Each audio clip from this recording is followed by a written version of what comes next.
Bagaimana kalau dalam hidup ini kita diuji dengan ujian yang tidak menjadikan kita kelihatan hebat? Kalau kita diuji dengan penindasan oleh orang yang lebih berkuasa daripada kita, orang mudah simpati dengan kita dan kita mudah dilihat sebagai seorang yang sedang bersabar, dan mungkin akan berakhir dengan kita menjadi seorang hero yang mendapat tepukan. Tapi kalau kita diuji dengan ujian yang bukan jenis macam tu, bagaimana? Bagaimana kalau kita diuji dengan penyakit kulit yang menyebabkan orang mengecam kita, mengatakan bahawa kita ni pengotor, mempunyai cara hidup yang tidak baik sehingga kita rasa terhina? Tapi itu adalah ujian yang Allah kenakan ke atas Nabi Ayub AS.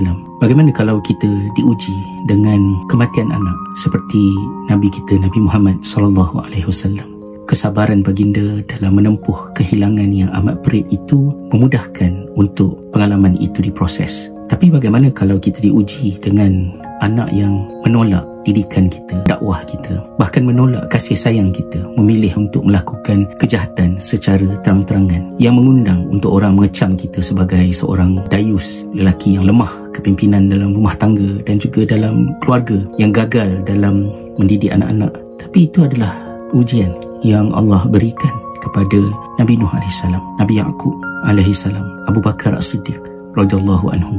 Adakah dengan ujian-ujian yang memalukan, merendahkan diri kita di pandangan manusia, menyebabkan kita semakin dekat dengan Tuhan?